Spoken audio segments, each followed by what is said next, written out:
For decades, Pakistan's economic potential was inhibited by endemic corruption, to the point that this sort of malpractice became normalized in society. This complacency is what Imran Khan, through his struggle against corruption, is trying to change.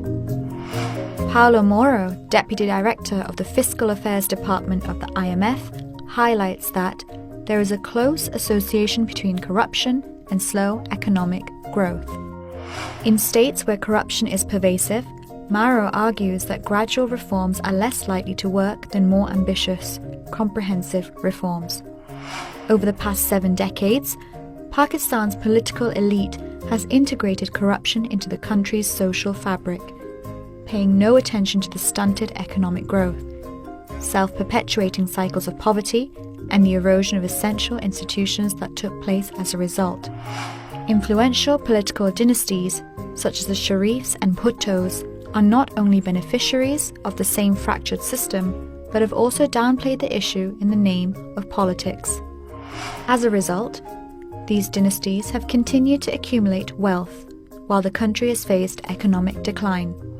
According to the assets reported by the ECP for the 2018-19 fiscal year, the chairman of the PPP, Bilawal Bhutto Zardari, has a net worth of 1.5 billion rupees, making him the wealthiest politician in the country. Former President Asif Ali Zardari owns assets worth 660 million rupees, while the incumbent president of the PMLN, Shehbaz Sharif, owns around 190 million rupees in assets.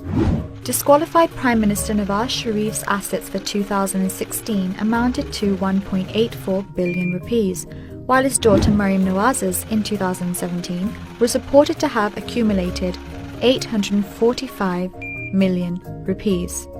Imran Khan's agenda is a simple one: to not just put an end to the systematic corruption of the ruling elite, but also the mechanisms that have facilitated the hijacking of the system for decades. The issue of corruption was brought to the mainstream following the Panama scandal in 2015, which revealed vast money laundering networks set up by the Sharif family. While any debate on corruption was treated as merely a partisan talking point, bound to lose momentum after the elections, Imran Khan has taken the fight to the exploitative political dynasties and is spearheading a campaign for them to be brought to justice. Despite the fact that the opposition has claimed that this fight against corruption is an example of political victimization, one thing is perfectly clear: Imran Khan will not spare the corrupt.